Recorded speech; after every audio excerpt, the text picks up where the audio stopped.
भारत के राष्ट्रपति, ये पद सुनते ही जहन में एक खास छवि उभरती है ना? राष्ट्र के प्रमुख, हमारी सेनाओं के सुप्रीम कमांडर। एक ऐसा पद जो सम्मान और ताकत का प्रतीक है। लेकिन सवाल ये है कि ये ताकत कितनी असली है? क्या ये सिर्फ एक औपचारिक पदवी है या इस पद में सच में देश की दिशा तय करने की शक्ति है? चलिए, आज इसी दिलचस्प गुत्थी को सुलझाते हैं। अक्सर ये सुनने में आता है कि राष्ट्रपति तो बस एक रबर स्टैंप होते हैं। मतलब कोई ऐसा व्यक्ति जो सरकार के हर फैसले पर बस मुहर लगा देता है। लेकिन क्या ये सच में इतना सीधा है? आइए, इस आम धारणा के पीछे की सच्चाई जानने के लिए जरा संविधान के पन्ने पलट कर देखते हैं। तो सबसे पहले इस नाम मात्र के प्रमुख वाली बात की जड़ को पकड़ते हैं। इसकी नींव टिकी है सहायता और सलाह के सिद्धांत पर। ये एक ऐसा संवैधानिक नियम है जो राष्ट्रपति की शक्तियों का दायरा तय करता है। और ये देखिए, संविधान में ये बात साफ साफ लिखी हुई है। आर्टिकल 74 कहता है कि राष्ट्रपति को मंत्री परिषद यानी कैबिनेट की सलाह पर ही काम करना होगा। और एक दिलचस्प बात यह है कि 42वां संशोधन ने इस सलाह को बाध्यकारी, मतलब मानना ही पड़ेगा, ऐसा बना दिया था। ये एक बहुत बड़ा बदलाव था। लेकिन रुकिए, कहानी में एक छोटा सा मोड़ भी है। 44वें संशोधन ने राष्ट्रपति को एक बहुत ही महत्वपूर्ण शक्ति दी। वो कैबिनेट की किसी भी सलाह को एक बार, सिर्फ एक बार, दोबारा सोचने के लिए वापस भेज सकते हैं।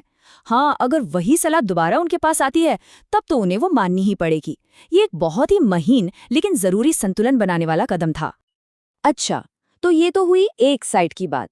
अब सिक्के का दूसरा पहलू देखते हैं। जब कानून बनाने की प्रक्रिया की बात आती है तो राष्ट्रपति सिर्फ एक दर्शक नहीं होते। वो एक बहुत ही शक्तिशाली द्वारपाल हैं, जिनके हाथ में वीटो और अध्यादेश जैसे हथियार होते हैं। ये समझना बहुत जरूरी है कि हमारे सिस्टम में राष्ट्रपति संसद से अलग नहीं है, बल्कि उसी का एक हिस्सा है। कोई भी बिल, कोई भी विधेयक तब तक कानून नहीं बन सकता जब तक उस पर राष्ट्रपति के दस्तखत न हो। और यही बात उन्हें विधायी प्रक्रिया में इतनी अहम भूमिका देती है। राष्ट्रपति की पहली वीटो शक्ति है आत्यंतिक वीटो। इसका सीधा सा मतलब है किसी बिल को पूरी तरह से खारिज कर देना। एक बार उन्होंने मना कर दिया तो वो बिल वहीं खत्म हो जाता है। ये एक तरह से फाइनल ना कहने की ताकत है।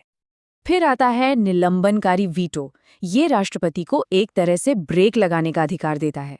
वो किसी बिल को, मनी बिल को छोड़कर संसद के पास वापस भेज सकते हैं और कह सकते हैं, जरा इस पे एक बार और सोच लीजिए। हाँ, अगर संसद फिर से उस बिल को पास कर दे तब राष्ट्रपति को सहमति देनी पड़ती है। और अब सबसे दिलचस्प वीटो, पॉकेट वीटो। देखिए, हमारे संविधान में ये कहीं नहीं लिखा है कि राष्ट्रपति को कितने समय में किसी बिल पर फैसला लेना है। तो वो चाहे तो किसी बिल पर कोई एक्शन ही ना ले, उसे अनिश्चित काल के लिए अपनी पॉकेट में रख सकते हैं। बिना हाँ या ना कहे बिल अपने आप ही खत्म हो जाता है। तो यहाँ आप एक नज़र में देख सकते हैं 3 अलग-अलग वीटो शक्तियाँ, और हर एक का असर अलग है। आत्यंतिक वीटो मतलब सीधा सीधा नहीं, निलंबनकारी वीटो मतलब एक बार फिर से सोचो, और पॉकेट वीटो मतलब खामोशी से बिल को रोक देना।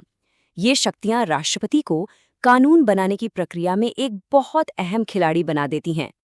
अब हम बात करेंगे राष्ट्रपति की कुछ सबसे गंभीर और दूरगामी शक्तियों के बारे में। ये वो शक्तियां हैं जिनका इस्तेमाल सिर्फ राष्ट्रीय संकट या न्याय के सबसे बड़े मामलों में होता है। यहाँ राष्ट्रपति की भूमिका सबसे ज्यादा शक्तिशाली और साफ नजर आती है। हमारा संविधान राष्ट्रपति को 3 तरह की आपातकालीन शक्तियां देता है। हर शक्ति एक अलग तरह के संकट से निपटने के लिए है और हर एक के नतीजे बहुत बड़े होते हैं। जैसा कि यहाँ साफ है, पहला है राष्ट्रीय आपातकाल, जब देश पर युद्ध या विद्रोह जैसा कोई बड़ा खतरा हो। दूसरा है राष्ट्रपति शासन, जब किसी राज्य की सरकार संविधान के हिसाब से काम न कर पा रही हो। और तीसरा है वित्तीय आपातकाल, जब देश की आर्थिक हालत बहुत ज्यादा खराब हो। इन तीनों की घोषणा सिर्फ और सिर्फ राष्ट्रपति ही कर सकते हैं। इमरजेंसी पावर्स के अलावा राष्ट्रपति के पास न्याय और दया की भी एक बहुत बड़ी शक्ति है, क्षमादान की शक्ति। आर्टिकल 72 उन्हें किसी भी दोषी की सजा को माफ करने, कम करने या बदलने का अधिकार देता है। यह सचमुच जीवन और मृत्यु का अधिकार है। और ये शक्ति भी कई रूपों में आती है, जैसे क्षमा, जिसमें दोषी पूरी तरह से बरी हो जाता है, या लघुकरण, जिसमें सजा की प्रकृति को बदल दिया जाता है। मान लीजिए फांसी को उम्र कैद में। ये सब दया के ऐसे काम हैं जिनका अंतिम अधिकार सिर्फ राष्ट्रपति के पास है। चलिए अब राष्ट्रपति की भूमिका के एक ऐसे पहलू पर आते हैं जो किताबों में अक्सर नहीं मिलता। ये है उनका विवेक, उनकी सूझबूझ।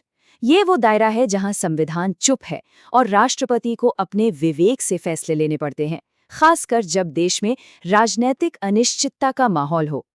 ये जानना बहुत जरूरी है कि ये शक्तियां किसी कानून की किताब में नहीं लिखी हैं। ये वक्त के साथ बनी परंपराओं और राजनीतिक जरूरतों से पैदा हुई हैं। यही वो मौके होते हैं जब राष्ट्रपति सिर्फ एक औपचारिक प्रमुख से कहीं ज्यादा एक निर्णायक भूमिका में आ जाते हैं। जरा सोचिए, चुनाव हुए और किसी भी पार्टी को बहुमत नहीं मिला। देश को प्रधानमंत्री तो चाहिए, तो किसे सरकार बनाने के लिए बुलाया जाए, ये फैसला राष्ट्रपति अपनी सूझबूझ से करते हैं। या मान लीजिए कोई सरकार सदन में अपना विश्वास खो दे तो क्या होगा? इन नाजुक मौकों पर राष्ट्रपति का विवेक ही लोकतंत्र को स्थिर रखता है। तो घूम फिरकर हम अपने पहले सवाल पर वापस आ गए हैं। क्या भारत के राष्ट्रपति सिर्फ एक रबर स्टैंप है या उनके पास असली शक्ति है? अब जब हमने उनकी शक्तियों के हर पहलू को देख लिया है, तो आइए एक अंतिम निष्कर्ष पर पहुंचते हैं। और जवाब ये है कि राष्ट्रपति असल में दोनों हैं। एक तरफ वो कैबिनेट की सलाह से बंधे हैं, जो उन्हें नाम मात्र का प्रमुख बनाता है, लेकिन दूसरी तरफ वो संविधान के अंतिम रक्षक भी हैं और मुश्किल वक्त में उनकी शक्तियां सामने आती हैं। वो रबर स्टैंप नहीं है, बल्कि हमारे संवैधानिक ढांचे में संतुलन बनाने वाली एक बहुत ही जरूरी शक्ति हैं। और ये बात उनकी शपथ में कितनी खूबसूरती से झलकती है। वो संविधान और कानून का परिरक्षण, संरक्षण और प्रतिरक्षण करने की कसम खाते हैं। यही उनके पद का असली सार है, हर तरह की राजनीति से ऊपर उठकर सिर्फ और सिर्फ संविधान की रक्षा करना। और जाते जाते एक सवाल के साथ आपको छोड़ जाते हैं। शायद राष्ट्रपति की असली ताकत उन कामों में नहीं है जो वो करते हैं, बल्कि उन कामों में है जिन्हें वो होने से रोकते हैं। एक ऐसे मौन प्रहरी की तरह जो ये सुनिश्चित करता है कि भारत का लोकतंत्र कभी अपनी राह से न भटके।